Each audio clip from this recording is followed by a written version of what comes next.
절망에서 희망 찾기, 오늘 네 번째 시간입니다. 오늘은 은혜를 갈망하다라는 제목입니다. 지난주에 믿음의 결단에 대해서 함께 살펴봤죠. 며느리들을 떠나서 혼자 베들레헴으로 가겠다고 했던 시어머니 나오미의 그 결단, 대단한 믿음의 결단입니다. 하나님만을 의지하고 하나님만을 바라보며 자신의 남은 여생을 살겠다라고 했던 그 믿음의 결단. 또 그에 반해서 룻의 그 아름다운 믿음의 결단도 참 귀하죠. 어머니가 가는 곳, 또 어머니가 머무시는 곳, 어머니 백성이 나의 백성이 되고 어머니가 죽으시는 곳에 나도 묻힐 것입니다 하는 그런 귀한 믿음의 결단을 가지고 끝까지 어머니를 쫓았던 이방 며느리 룻. 상대방의 입장을 먼저 생각했고 믿음으로 결단했던 이 주인공들의 아름다운 모습을 우리가 살펴볼 수 있었습니다. 오늘은 은혜를 갈망하다라는 제목이에요. 자, 룻과 나오미의 삶이 그 처절한 절망에서 희망으로 바뀌게 된 것에는 가장 결정적인 하나님의 은혜가 작용을 합니다. 하나님께 은혜를 구하는 사람, 그리고 그 하나님의 은혜를 누리고 경험하는 사람, 어떻게 하면 우리의 삶 속에서 절망에서 희망을 찾아갈 수가 있을까? 어떻게 하면 더 큰 하나님의 은혜를 우리가 얻을 수 있을까? 은혜를 누릴 수 있는 그런 방법은 어떤 것인가? 몇 가지 조건들을 한번 살펴보도록 하겠습니다. 첫 번째는 은혜의 조건입니다.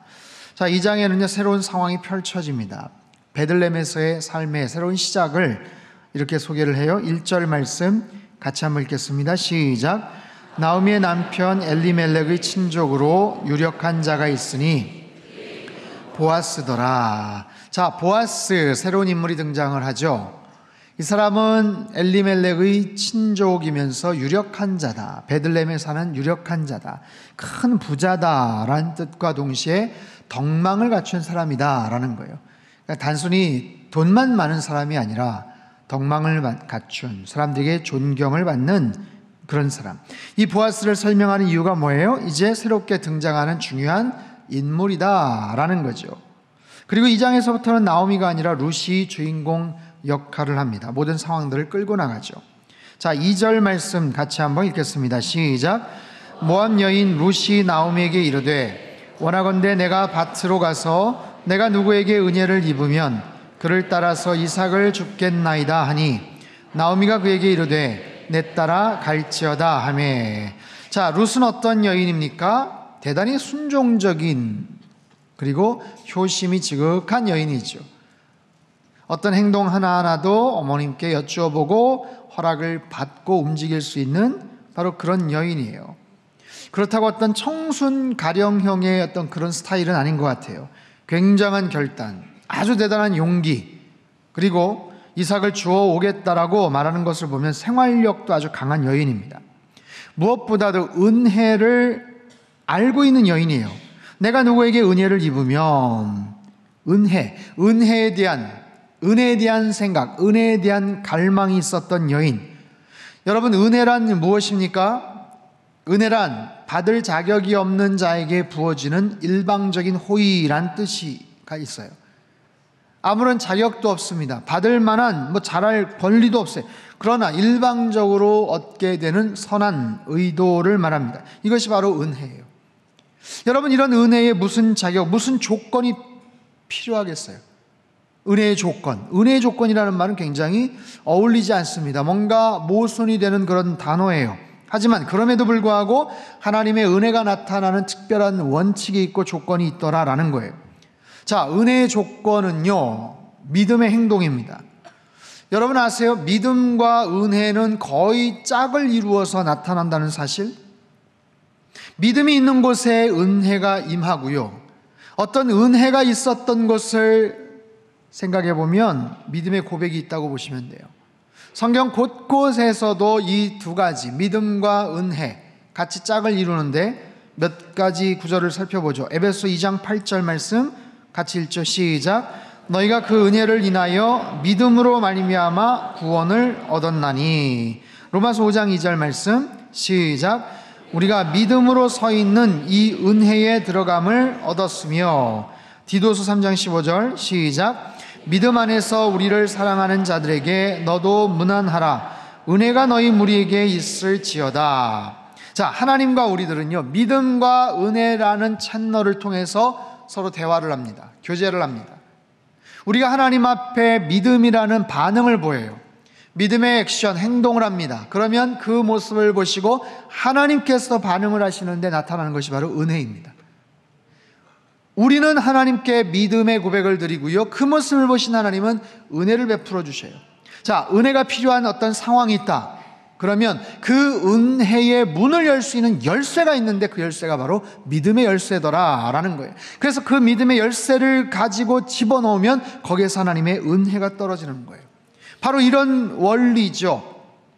룻을 보십시오. 그는 대단한 믿음의 결단을 했어요. 자기 평생이 담긴, 인생이 담긴 정말 중요한 믿음의 결단입니다. 그 믿음의 결단을 하고 그는 움직입니다. 가만히 있지 않아요. 가서 이삭이라도 주워 오겠습니다 라고 말합니다. 여러분, 룻은요, 이 베들레헴 처음 가는 곳이에요. 낯선 곳입니다. 두렵고 어색하고 낯설고, 그가 비록 젊은 며느리지만 뭐 이렇게는 생각할 수 있어요. 어머니 고향 땅에 오셨으니까 아시는 분들 많을 거 아니에요. 몇몇 분들 저한테 좀 소개 좀 시켜주세요. 제가 가서 허드렛 일이라도 하고 어떻게 좀 돈을 벌어 올게요. 저 여기 지리도 하나도 모르고 아는 사람도 하나도 없고, 어머니 그냥 한 일주일만 저랑 같이 좀 이렇게 다니시면서 저를 좀 어떻게 좀 해주시면 제가 그 다음엔 어떻게 해볼게요. 이렇게도 말하지 않아요. 룻은 먼저 움직입니다. 그냥 은혜를 구하면서 움직여요. 은혜를 소망하며 밭으로 나아갑니다. 이런 믿음의 행동을 통해서 그가 하나님의 은혜를 경험을 해요. 그래서 은혜의 조건이라고 말을 했어요. 하지만 여러분, 오해를 하시면 안 됩니다. 마치 하나님의 은혜가 있으려면 어떤 적당한 노력이나 우리 행동이 필요한가? 그건 아니에요. 하나님의 은혜는 일방적이고 하나님의 주권적인 결정입니다. 어떻게 했는지 그 은혜는 나타났겠죠. 다만 그 두 사람이 그냥 집에서 가만히 손 모으고 기도만 했더니 희한하게 지나가던 보아스가 문 뚝뚝 두드리면서 돈다발을 그냥 갖다 줬더라, 그런 이야기가 아니라는 거예요. 은혜가 역사하는 과정 속에는 우리의 믿음의 행동이 굉장히 중요하게 작용을 하더라라는 거예요. 룻은요, 이삭을 주우러 나갔습니다. 가서도 열심히 일했어요. 자, 본문 6절과 7절 말씀을 같이 읽겠습니다. 시작. 베는 자를 거느린 사환이 대답하여 이르되, 나오미와 함께 모압 지방에서 돌아온 모압 소녀인데 그의 말이 나로 베는 자를 따라 단 사이에서 이삭을 죽게 하소서 하였고, 아침부터 와서는 잠시 집에서 쉰 외에 지금까지 계속하는 중이니이다. 자, 이처럼 우리의 태도에 따라서, 우리의 열심에 따라서, 최선에 따라서 하나님의 더 큰 은혜를 경험할 수 있더라라는 거예요. 하나님은 질서의 하나님이신 줄 믿습니다.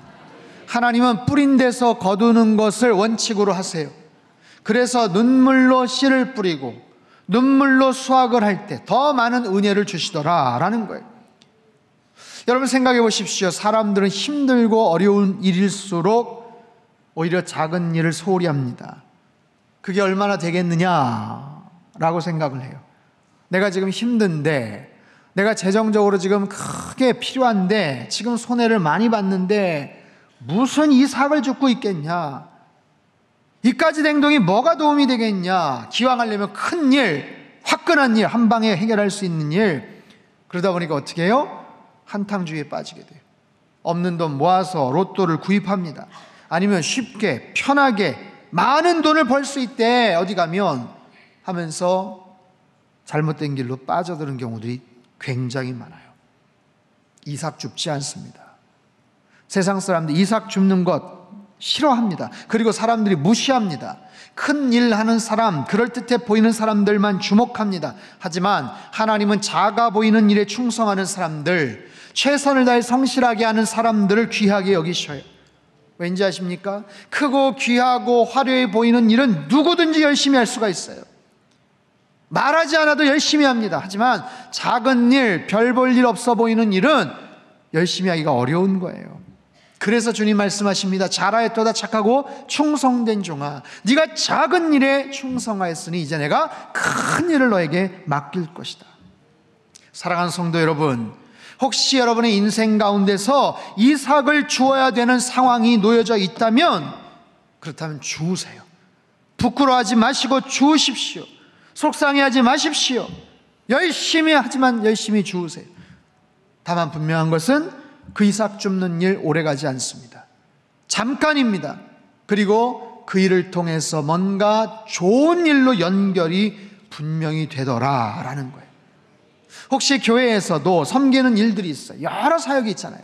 때로는 드러나지 않고 굳은 일이라고 해서 때로는 속상해하고 후회할 때가 혹시 있나요? 아니에요. 그렇지 않습니다. 모든 일이 다 귀하지만 그 일도 너무 귀한 거예요. 기쁨으로 하십시오. 열심히 하십시오. 그리고 웃는 낯으로 하십시오. 혹시 자원해서 뭔가 섬기는 일들이 있어요? 교회 안팎에서 뭔가 봉사하는 일들이 있습니까? 내가 사례받을 수도 있는데 그냥 섬길 수 있는 일들이 있나요? 그렇다면 사례받는 일보다 더 열심히 하셔야 돼요. 자원해서 섬기는 일이라고 늦게 오면 안 됩니다. 쉽게 빠지면 안 됩니다. 이삭 줍는 일, 그래서 쉬운 일이 아니에요. 누구나 하지도 않습니다. 나중에 기회가 되면 나 잘할 수 있어. 작은 일보다 난 큰 일 체질이야. 큰 일 맡겨주면 잘할 수 있어. 그렇지 않습니다. 작은 일을 잘해야 큰 일도 잘할 수 있는 법이에요. 절망에서 희망을 찾는 것, 이삭 줍는 일, 작은 일, 보잘것없어 보이는 그 작은 일에도 최선을 기울였던 룻과 같이 그 룻의 신실한 행동을 보신 하나님께서 놀라운 은혜를 준비하시더라고요. 바라기는 우리의 삶 속에서도 이와 같은 믿음의 행동과 신실함, 그에 따른 은혜의 놀라운 결과들이 날마다 우리의 삶 속에 펼쳐질 수 있게 되기를 바랍니다. 두 번째는요, 은혜의 방법입니다. 은혜의 방법. 3절과 4절 말씀 같이 한번 읽겠습니다. 시작. 룻이 가서 베는 자를 따라 보아스에게 속한 밭에 이르렀더라. 마침 보아스가 베들레헴에서부터 와서 베는 자들에게 이르되 여호와께서 너희와 함께 하시기를 원하노라 하니 그들이 대답하되 여호와께서 당신에게 복 주시기를 원하나이다 하니라. 자, 하나님의 은혜가 어떤 방법으로 나타나는가? 3절 4절에 밑줄 친 두 단어가 있어요. 우연히라는 단어, 마침이라는 단어. 자, 보세요. 룻이 이삭을 주우러 나갔습니다. 아무도 아는 데가 없어요. 그냥 나갔어요. 아무 밭이나 나갔어요. 근데 우연히 그렇게 간 곳이 친족 보아스의 밭이었어요. 죽은 시아버지의 친척입니다. 그리고 베들레헴의 아주 유력한 사람이었어요. 거기서 열심히 일하는데 마침 그 순간 보아스가 그곳을 지나갑니다. 그 지방의 큰 부자의 유력한 자 보아스가 룻에게 말을 걸어옵니다. 여러분, 우연히 찾아간 곳이 보아스의 밭이고 열심히 일했는데 마침 그곳에 보아스가 나타나서 만나게 되는 거예요. 우연히, 마침, 공교롭게, 뜻밖의. 여러분, 살아가면서 이런 일들이 있죠. 예기치 않은 일들, 전혀 생각하지도 않았던, 기대하지도 못했던 뜻밖의 일들. 와, 내가 어떻게 갔는데 우연히 거기서 아무개를 만났네. 마침 내가 필요한 것 거기서 찾았네. 뭐 이런 거예요. 여러분, 세상 사람들은 이럴 때 운이 좋다, 재수가 좋다, 뭐 이런 표현을 하죠. 하지만 하나님의 다스림 속에서는 우연이나 재수가 없어요. 모든 것이 다 하나님의 섭리인 줄 믿습니다. 하나님의 인도하심이고 돌보심이에요. 여러분, 하나님은 만남의 주관자가 되어주셔요. 하나님의 시간의 창조주가 되십니다. 모든 공간과 장소와 만남의 주인이 되시고 하나님께서 그 모든 것을 역사하세요. 얼마나 하나님은 수가 많으신지 몰라요. 연결만 시켜버리면 될 수많은 일들을 하나님은 알고 계셔요. 이 모퉁이에서 저 코너에서 누구와 누구를 만나기만 하면, 근데 조금 시간 지나면 안 될 것 같으니까 여기서 잠깐 시간 지체할 일들을 하나님께서 만드셔서, 그런 일들이 얼마나 많겠어요. 특정한 장소, 특정한 만남, 특별히 타이밍, 하나님의 타이밍을 여러분 구하십시오. 그 과정 굉장히 중요한 거예요. 그 모든 상황들을 통해서 우리의 눈앞에는 도대체 은혜가 보이지 않지만 그 빈 공간을 통해서 하나님은 놀라운 은혜들을 우리들에게 허락해 주시더라라는 거예요. 제가 캐나다에서 함께 사역했던 청년 목사님이 계세요. 이분이 인도네시아 아울리츠를 가서 청년들과 열심히 사역을 했습니다. 어느 소도시 마을에 가서 열심히 선교사님을 돕고 일을 도와드리고 뭘 하다가 큰 유리를 옮겼는데 그만 유리가 중간에 팍 깨지면서 손을 크게 다쳤어요. 보니까 왼쪽 엄지손가락이 거의 절단될 만큼이나 큰 사고였어요. 급하게 자카르타 시내 한 병원으로 이송이 되어서 치료를 받는데 사고 부위가 너무 심각합니다. 그리고 그것을 제대로 치료를 하고 접합 수술을 할 전문 의사가 없었어요. 그래서 빨리 한국으로 오든지 아니면 다른 도시 병원에서 다른 전문 의사를 어떻게 데리고 와야 되는데 이게 어려운 거예요. 조금 시간이 지체되면 이제는 봉합이 어렵습니다. 한국으로 가는 것 도저히 시간상 안 맞아요. 거기에서 어쨌든 치료를 해야 되는 난리가 났습니다. 그런데 마침 자카르타에 절단 봉합 수술 전문의사 국제 컨퍼런스가 있었어요. 참 희한하죠? 절단과 봉합만 하는 전문의사 국제 컨퍼런스가 마침 있었어요. 그리고 정말 우연히 손가락만 전문하는 유럽의 한 의사 선생님이 연결이 됐어요. 정말 우연히. 그래서 급하게 시내 모처에 계신 분이 달려오셔서 시간 넘기지 않고 세계 최고의 실력을 가진 분이 기가 막히게 손가락 접합 수술을 잘 맞춰주셨어요. 제가 95년 신학교 때 중국의 아울리치를 갔었습니다. 함께 갔던 한 10대 명의 우리 전도사님들과 같이 북경으로 해서 북경에서 저기 심양까지 가서 거기서 연변을 갔어요. 그곳에 있는 연변 과기대에 갔을 때 마침 그곳에 와 계셨던 김진경 총장님, 아주 유명한 분이세요. 이분은요, 남한과 북한과 미국과 중국을 거의 비자 상관없이 출입이 가능한, 그 당시만 해도 전 세계 몇 안 되는 그런 분이셨습니다. 그 당시 연변과 평양에 과학기술대학을 세우셨고 전 세계에 있는 신실한 크리스찬 대학 교수님들 초청해서 학생들을 지도하고 학교를 만들었던 정말 어마어마한 비전과 꿈을 가진 그런 놀라운 분이세요. 늘 중국, 북한, 한국, 미국, 홍콩 다니시는 분이시라 현지에서도 사실 특별한 때가 아니면 만나기가 어려운 분이에요. 비서분이 그러더라고요. 여러분들 정말 운이 좋습니다. 요즘 우리 총장님 뵈려면 한 달에 한 번, 두 번 정도 볼까 말까인데 타이밍이 진짜 좋네요. 그래서 총장님 만나서 한참 아주 중요한 그런 사역에 대해서, 교육 사역에 대해서 굉장한 비전과 도전과 은혜를 받았어요. 자, 연변에서 다시 기차로 심양으로 왔습니다. 꽤 멀어요. 15시간이 넘는 기차 시간. 이미 오랜 사역으로 인해서 저희도 굉장히 지쳤어요. 짐도 많았어요. 막 지쳐가지고 기차역 앞에 도착을 했습니다. 엄청나게 많은 사람들이 있었고 이제 그 짐을 가지고 숙소로 가야 돼요. 원래는 여행사 쪽과 연결이 되어서 버스를 보내야 되는데 이게 연결이 잘 안 됐어요. 뭐 굉장히 오래전, 20년 전이니까. 그래서 할 수 없이 우리가 일반 대중교통을 이용을 해서 한참 떨어진 숙소까지 가야 됩니다. 너무 힘들었죠. 그래도 어떻게 해요? 가야 되는데 그 역 앞에서 출발하기 전에 우리 동료 전사님 한 명이 설사가 났어요, 갑자기. 그래서 화장실 가야 된대요. 안 그러면 큰일 난대. 그 짐 들고 가다가, 아이, 그래, 알았어, 빨리 가라고. 그러니까 우린 거기서 다시 좀 기다린 거예요. 다시 한참 기다리고서 그냥 파김치가 돼서 막 있는데 거기서 누구를 만났냐? 여행사 측에서 보낸 버스 기사를 만났어요. 원래 처음에 연결이 안 돼서 어렵다고 했는데 여행사에서 어떻게 버스를 마련해서 일단 보낸 거예요. 그 당시 핸드폰도 없습니다. 일단 보낸 거예요. 여러분, 중국 심양 기차역이 엄청 넓습니다. 사람들이 무지무지하게 많아요. 그 넓은 광장에서 약속도 없이 핸드폰도 없이 거기서 이렇게 만난다는 거는 이건 정말 힘든 일이에요. 그 시간을 계산해 보니까 그분 화장실 가지 않았으면 우리가 어떻게 움직였고 그랬으면 만나기가 어려운 거예요. 그분 뒤늦게 화장실에 나와가지고 미안해가지고 어쩔 줄 모르는데 잘했다고, 고맙다고 해가지고 무슨 영문인지 몰라가지고 막 이러는데 짐 들고 준비된 버스에 타고 너무 편안하게 왔어요. 여러분, 사실 뭐 그냥 대중교통 타고 와도 좀 고생은 했겠지만 뭐 별 문제는 없었죠. 하지만 그런 일들이 있더라고요. 이런 특별한 만남들, 결정적인 도움을 받거나 아주 소소한 일상에서 편의를 얻는 일들, 여기에 하나님의 은혜가 작용을 해요. 이런 하나님의 은혜는 특별히 아울리치 기간만이 아니라 우리 일상에도 언제나 열려져 있어요. 하나님은 준비하고 계세요. 근데요, 다만 평상시에는 이런 하나님의 은혜를 잘 모르고 삽니다. 왜냐하면 대부분 우리는 믿음대로 사는 것이 아니라 우리의 실력과 우리의 경험과 우리 가진 것을 가지고 살기 때문에 그래요.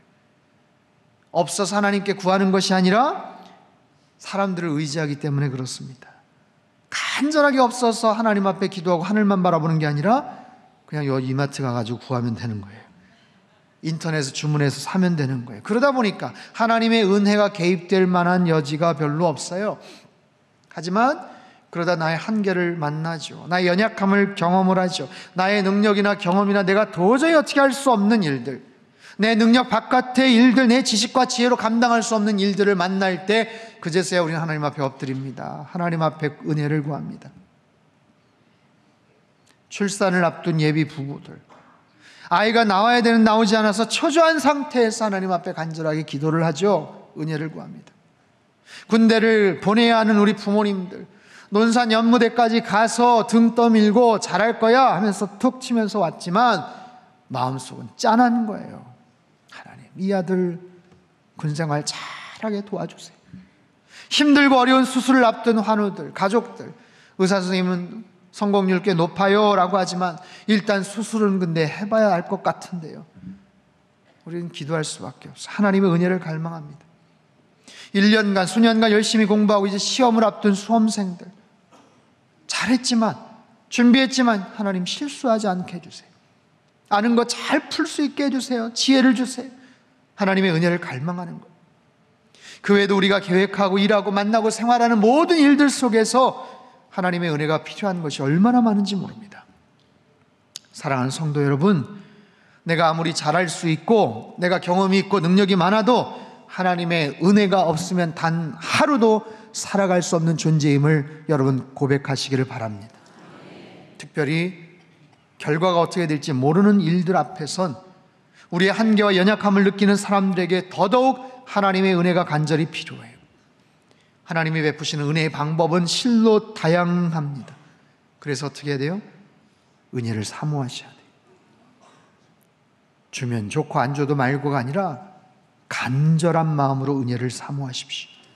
간절한 마음으로 은혜를 사모하시고 그 믿음의 행동과 모습을 통해 하나님의 특별한 지켜주심과 도우심의 은혜를 경험하실 수 있기를 축원합니다. 세 번째는 은혜의 결과입니다. 우리 8절과 9절 말씀을 같이 한번 읽겠습니다. 시작.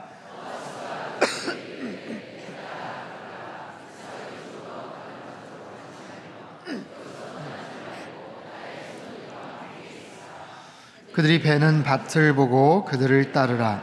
내가 그 소년들에게 명령하여 너를 건드리지 말라 하였느니라. 목이 마르거든 그릇에 가서 소년들이 길어온 것을 마실지니라 하는지라. 자, 보아스가 룻에게 어떤 은혜를 베풀었는지를 알 수 있어요. 첫 번째는 일자리를 책임집니다. 다른 곳까지 말고 앞으로도 계속 내 밭에 와서 일을 해. 두 번째는 안전을 보장합니다. 보리밭에서 일을 하던 다른 수하 일꾼들에게 명해요. 너희들 저 여인 룻 함부로 하면 안 돼. 무시하면 안 돼. 건들면 안 돼. 신변을 보호해줍니다. 룻은 가난한 과부입니다. 젊은 이방 여인이에요. 말도 어눌할 거고요. 얼마든지 그 상황에서 사람들에게 희롱을 받을 수 있는 상황이에요. 젊은 남자 일꾼들에게 무시를 당하거나 특히 노골적인 성희롱을 당할 수도 있습니다. 지켜주는 거예요. 세 번째는 편의를 제공합니다. 목이 마르면 일꾼들 떠온 그 물 너가 마셔도 돼. 여러분, 룻은요 알바생이 아니에요. 그야말로 떨어진 나다를 줍는 사람입니다. 일꾼들 작업하는 사람들에게 있어서는 굉장히 귀찮은 존재일 수 있어요. 이 사람 뭐야? 왜 자꾸만 따라다녀? 귀찮게. 그럴 수 있는데 세상에 원할 때 물을 같이 마실 수 있게 해준 것, 이건 엄청난 특혜죠. 룻은요 보아스를 통해서 놀라운 혜택을 받습니다.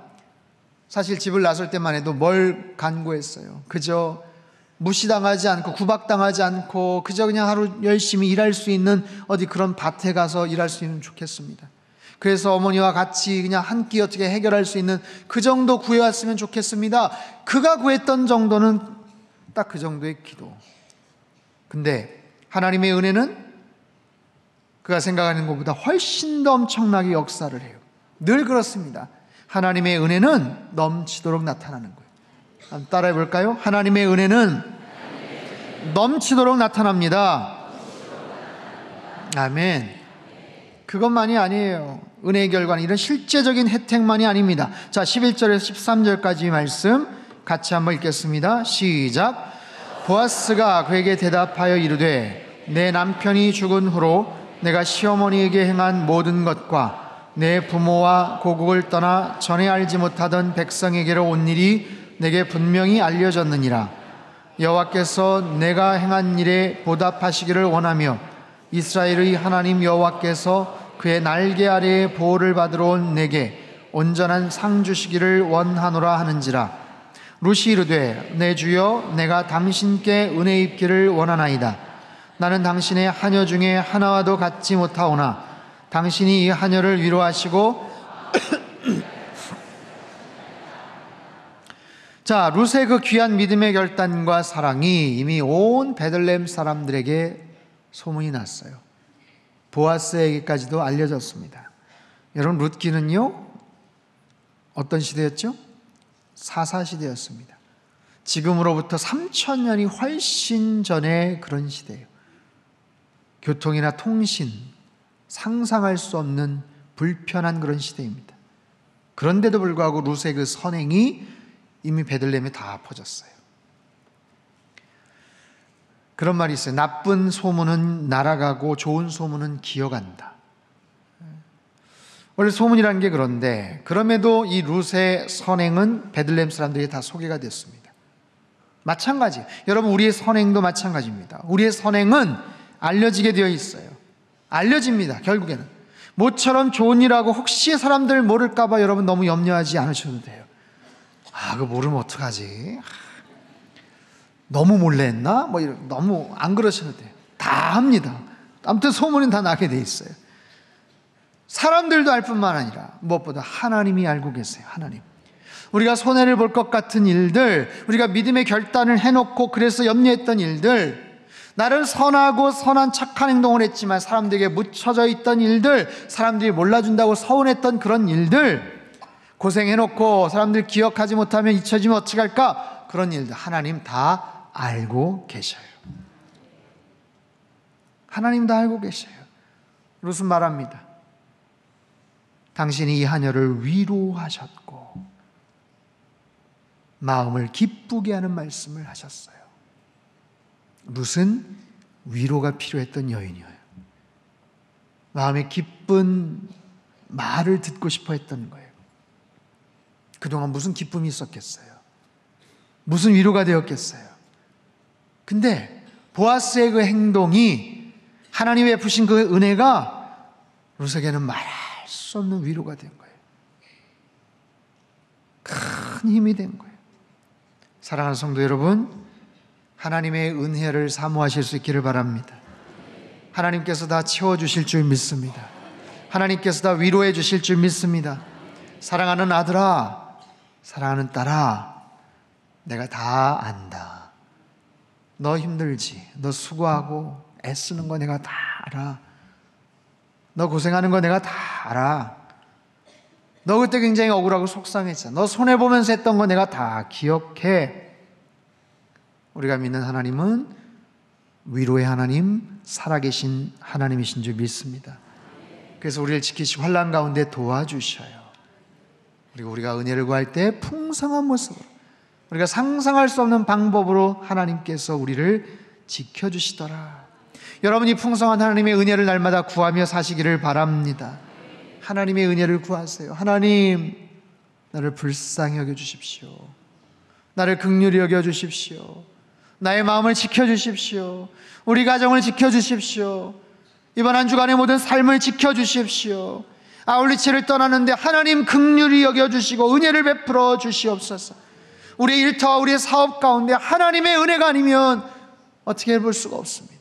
하나님, 우리 자녀들 하나님의 은혜 가운데서 살기를 원합니다. 지켜주시고 긍휼히 여겨주시옵소서. 이런 간절한 마음으로 은혜를 구할 때 우리의 삶 속에 기적 같은 하나님의 역사가 임하게 될 줄로 믿습니다. 절망에서 희망으로 하나님의 은혜를 간절히 구하며 그 은혜를 날마다 누리며 살아가는 저와 여러분의 삶이 되시기를 주님의 이름으로 축원합니다. 기도하겠습니다. 두 손을 가슴에 모으고 같이 한번 기도하죠. 하나님, 우리 모두는 은혜가 필요합니다. 하나님의 은혜 없이는 살아갈 수가 없습니다. 내가 잘할 수 있고 내 나름대로의 경험과 지식과 재력과, 그래서 나름 내 모든 실력과 이 모든 것을 가지고 살아간다고 하지만 어느 한 부분, 아주 미세하고 조그만 부분에 문제가 생기면 우리는 정말 당장 아무것도 할 수 없는 그런 존재들입니다. 하나님, 은혜로 우리의 삶을 덮어 주시옵소서. 하나님의 특별한 은혜가 필요한 그런 분들 계실 겁니다. 주님, 가정 가운데, 일터 가운데, 특별히 자녀와의 관계 가운데, 진로의 문제 가운데 하나님의 특별한 은혜로 저희들을 덮어 주시옵소서.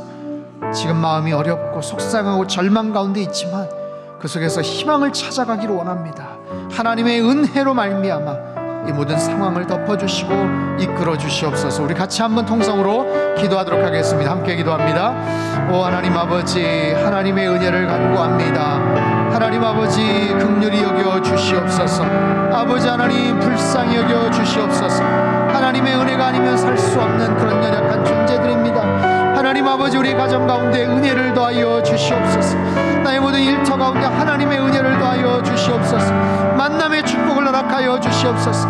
모든 시간과 모든 상황 속에서 하나님의 기가 막힌 타이밍을 저희들에게 알려주시옵소서. 하나님 아버지, 저희들은 연약합니다. 너무나도 부족합니다. 하나님의 돌보심이 필요합니다. 우리가 구하는 것 이상으로 하나님의 은혜는 너무나도 충만합니다.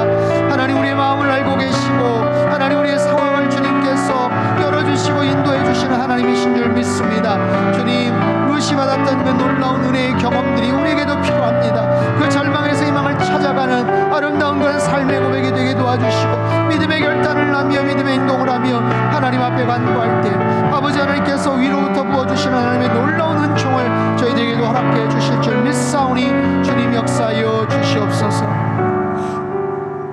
하나님 아버지, 하나님의 은혜를 갈망하는 이 자리에 있는 모든 주의 백성들을 주님 긍휼히 여겨 주시옵소서. 겉으로는 괜찮은 것 같이 앉아있지만 나름 갖고 있는 실력이나 경험이나 재산이나 이 모든 것을 가지고 그저 형통하게 살아갈 수 있는 것 같지만 매 순간순간 하나님의 돌보심과 은혜가 없으면 우리들은 한순간도 살아갈 수 없는 연약한 존재들입니다. 그 사실을 깨닫고 날마다 믿음으로 고백하게 하시고 믿음의 고백과 믿음의 행동과 결단을 하게 하시고 그 상황 속에서 우리에게 부어주시는, 위로부터 베풀어 주시는 하나님의 크신 은총을 저희들에게 더하여 주시옵소서.